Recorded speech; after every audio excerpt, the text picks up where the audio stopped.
Naam, habari za wakati huu, karibu tena. Ni wakati mwingine tena tunakutana hapa tuendelee kubadilishana taarifa mbalimbali. Pasina shaka upo salama kabisa. Kubwa ni kwamba kwenye mitandao mbalimbali ya kijamii kuna video ya mbunge wa Chama cha Mapinduzi ambayo inasambaa kwenye mitandao mbalimbali ya kijamii. Mpaka makamu mwenyekiti wa chama cha Chadema John Heche ameamua kumjibu mbunge huyo kufuatia kile ambacho amekizungumza baada ya wanaharakati kutoka Kenya ambao walikuja Tanzania kuhudhuria kesi inayomkabili mwenyekiti wa chama kikuu cha upinzani Tanzania, chama cha Chadema, Tundu Lissu, kesi ya uhaini. Martha Karua pamoja na wenzake akiwemo jaji mkuu wa zamani Mutunga walirudishwa uwanja wa ndege wa kimataifa wa Mwalimu Julius Kambarage Nyerere na kurudishwa kwao huko Kenya. Mambo yamekuwa ni mengi ambayo yanaendelea kati ya Kenya na Tanzania, kutupiana maneno ya hapa na pale. Hatimaye jambo hili likafika bungeni kufuatia Martha Karua, lakini pia wanaharakati wengine, mwanaharakati kutoka Kenya Boniface Mwangi ambaye alipatikana siku 4 baada ya kushikiliwa Mei 19, 2025, lakini pia mwanaharakati kutoka Uganda Agatha Atuhaire naye alipatikana mpakani mwa Uganda na Tanzania akiwa amepigwa, ameteswa, lakini ameenda mbali zaidi na kudai ya kwamba alibakwa akiwa kizuizini. Yani watu mamlaka ambao walikuwa wanamshikilia Agatha, anadaiwa ya kwamba alizalilishwa kingono na aliingiliwa kimwili. Lakini kwa upande wa Boniface Mwangi pia ametoa tuhuma nzito na kuelezea masaibu makubwa ambayo aliyapitia akiwa kwenye mikono ya mamlaka nchini Tanzania, akidai zilikuwa ni siku 4 za giza kwake, akipigwa, akiteswa,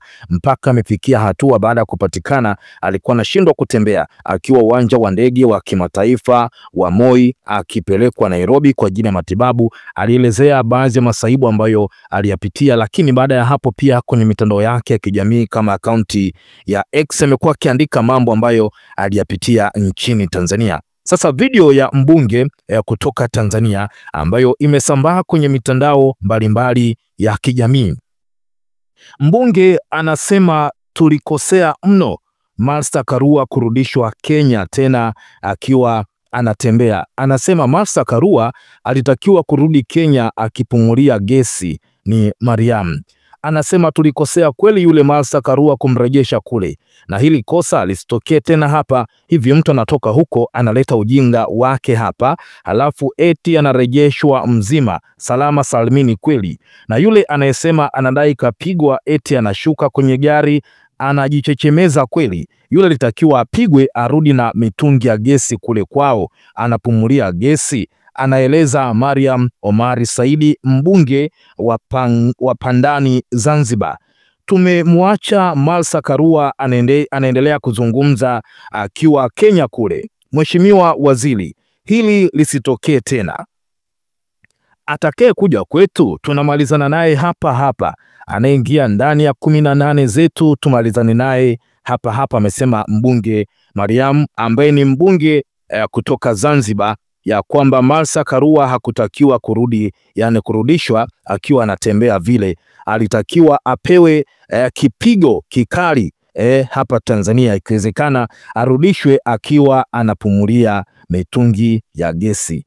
Ni video ambayo imesambaa kwenye mitandao mbalimbali ya kijamii. Watu wanahoji tuna wabunge wa namna gani kwa hiki ambacho mbunge kama huyu anakizungumza kwa wanaharakati kutoka Kenya ambao walikuja kuhudhuria kesi ya Tundu Lissu. Kwa namna moja ama nyingine, kidiplomasia kati ya hizi nchi za ukanda wa Afrika Mashariki utaona kama diplomasia kama inadorola. Kama unakumbuka, Martha Karua alisema kwamba viongozi hawa wa nchi za Afrika Mashariki, hasa rais wa Uganda Yoweri Museveni, rais wa Kenya William Ruto na rais wa Tanzania Samia Suluhu Hassan ni kana kwamba wameungana na kuwa kitu kimoja. Kwa hiyo kuzuiliwa kwao kuingia Tanzania, aliamini kabisa ni baraka kutoka kwa viongozi wakuu wa nchi, lakini pia wanaharakati wengine kuteswa ilikuwa ni baraka pia kutoka kwa viongozi wakuu wa nchi. Kama unakumbuka wakati Boniface Mwangi akielezea, anasema kwamba wakati wanateswa alikuwa anaambiwa aseme asante Mama Samia. Lakini jambo hili pia tumeshuhudia jana mbunge Msukuma akisema kwamba hatuna cha kujifunza Kenya, akiwazungumzia Kenya bungeni, na tumeona vyombo vingi vya habari Kenya vimeripoti taarifa hiyo. Lakini kubwa ni hili kwamba Martha Karua alitakiwa kurudi Kenya anapumulia gesi. Tulifanya makosa kumwacha akirudi Kenya akiwa anatembea vizuri kabisa. Mariam Omari Saidi, mbunge wa Pandani Zanzibar, amesema tumemwacha Martha Karua anaendelea kuzungumza akiwa Kenya kule. Mheshimiwa Waziri, hili lisitokee tena. Anayekuja kwetu tunamalizana naye hapa hapa, anayeingia ndani ya 18 zetu tumalizane naye hapa hapa.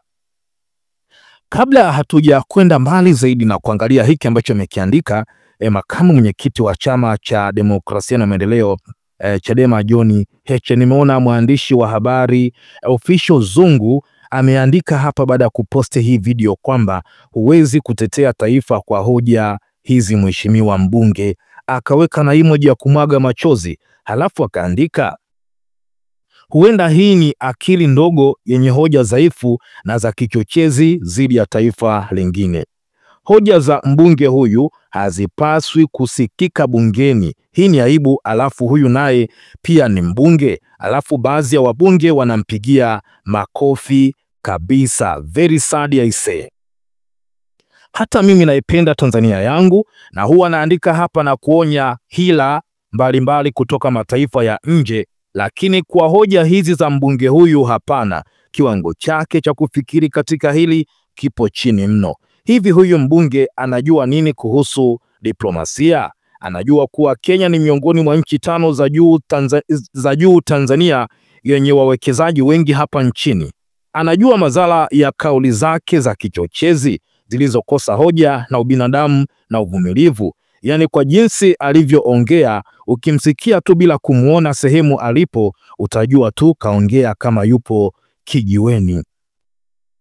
Watu kwenye posti hii ya mwandishi wa habari Zungu wametoa maoni. Tupitia hata maoni kadhaa hapa, halafu tuangalie hiki ambacho amekiandika makamu mwenyekiti wa chama cha Chadema John Heche.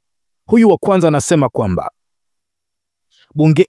bungeni ifike mahali tupeleke watu wenye akili timamu, maana ni huzuni kwa kweli, akili hii hata Ubungo mataa haiwezi vuka. Lakini pia mwingine anasema nafikiri pia matamko ya aina hiyo yanahatarisha hata usalama wa Watanzania wanaoishi Kenya na Uganda, maana wanaweza kuvamiwa na raia wa nchi hizo wakiona matamko kama haya. Lakini pia mwingine anasema mimi sioni faida ya wabunge wa viti maalum ambao hawatokani na makundi maalum.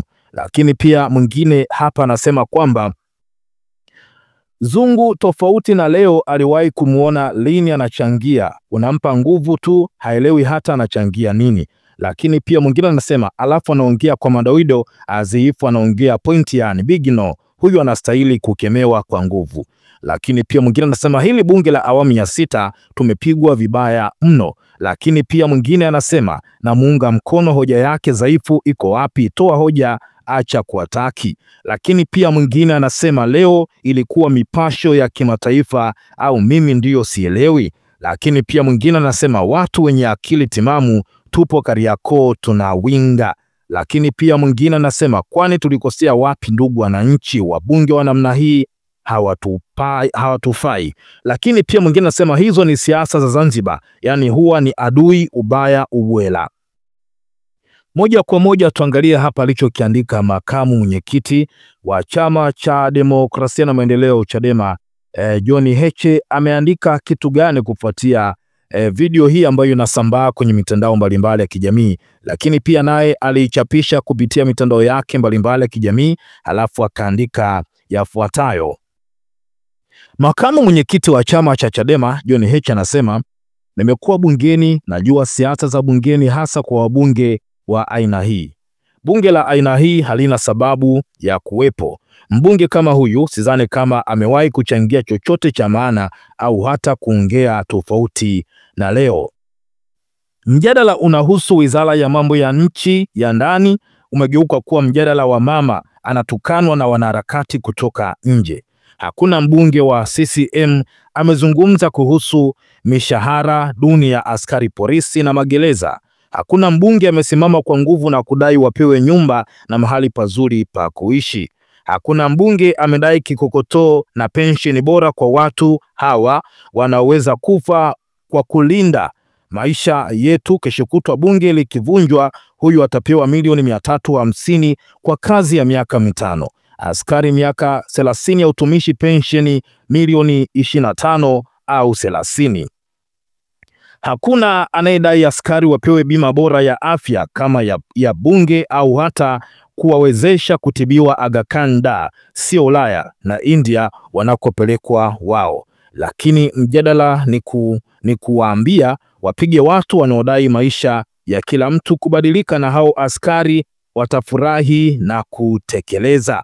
Watu kwenye maoni hapa wametoa maoni mengi sana pia kwenye posti hii ya John Heche, makamu mwenyekiti wa chama cha Chadema Bara, akiposti video ya mbunge kutoka Zanzibar Pandani ambaye anaelezea kwamba wale wanaharakati kutoka na wanasiasa kutoka Kenya kama Martha Karua walitakiwa kupewa kipigo mno, warudi Kenya wanapumulia mipira na sio vile ambavyo amerudishwa Kenya tena akiwa anatembea. Huyu anasema, nataka kuuliza huyu mbunge ni wa wapi mpumbavu hivi? Hakuna mbunge hapa, kichwani ni empty, hajui hata nini maana ya diplomasia. Lakini pia mwingine hapa kaandika message ndefu sana, anasema hakuna mbunge amesimama na kuwatetea askari makato makubwa wanayokatwa kule Yurasako, sijui kuna kufa na kuzikana. Hakuna mbunge amesimama na kutetea maslahi ya askari polisi na askari magereza kwa umoja wao. Hakuna mbunge aliyesimama kukemea rushwa katika kitengo cha pasipoti, uhamiaji, kurasini. Hakuna mbunge aliyesimama na kukemea hali mbaya nchini kwa raia wake wanaopotea na kupotezwa. Usalama wa raia umekuwa ni mdogo sana. Watu wanaishi kwa hofu na mashaka, hasa wale wanaopinga haya maovu yanayoendelea. Ila hawa wabunge wamesimama kuongelea mambo ya kipuuzi na yenye kukera. Imagine mbunge kutoka ng'ambo ya pili ya muungano amesimama na kutuita kenge. Muhimbili umeme umekatika kwa masaa 15 and nobody cares. Yani hospital kubwa kama Muhimbili haina standby generator, ila kuna watu wanachota hazina bilioni 15 eti za kazi mahususi. Kuna viongozi wakubwa akiwemo katibu mkuu kiongozi wanamiliki viwanja vya bilioni 2.5, wakina Bashite, katibu wa mama, mpambe wa mama kule afande IGP anaingiziwa milioni 68 kwa akaunti yake binafsi kila wiki kule CRDB. Nchi ipo hoi taban, no reforms no election. Lakini pia Mtanzania mwingine anasema, naamuru huyu mtu asirudishwe tena bungeni. Lakini pia mwingine anasema viti maalum kwa wanawake vifutwe, wakapimane uwezo na wanaume huko majimboni. Kuna vitu havihitaji usawa wa kijinsia. Yani unataka kubalansi kwa kupeleka punguani bungeni, ni kulinajisi bunge na kuzalau wa Tanzania. Nimalizie komenti hizi za mwisho. Huyu anasema, huyu hajui hata nchi yake Zanzibar inasaidiwa na John Okello kumuondoa Sultan. Ni aibu sana mtu kama huyu kuwa mbunge. Huyu mwingine anasema, walai sipendi kuona mtu mzima anakosa akili. Lakini pia mwingine anasema, akili ndogo iliyotengeneza tatizo haiwezi kutatua tatizo. Ni Watanzania wakitoa maoni yao hapa kufuatia kauli tata ya mbunge huyu kutoka Zanzibar. Video imesambaa kwenye mitandao mbalimbali ya kijamii. Mimi pia na hoji hapa, endapo video hii kawafikia Wakenya wakaona video kama hii kwamba wanaharakati wanasiasa kutoka Kenya ambao walikuja Tanzania walitakiwa kupigwa warudishwe Kenya wanapumulia mashine za gesi. Inaweka kanda ya Afrika Mashariki kidiplomasia kwenye hali gani? Kuna Wakenya ambao wapo Tanzania, lakini pia kuna Watanzania ambao wapo Kenya pia. Unategemea kitu gani kinaweza kutokea kwa Watanzania ambao wapo Kenya? Tuachie maoni yako, lakini kubwa, endelea kutufuatilia kwa taarifa mbalimbali.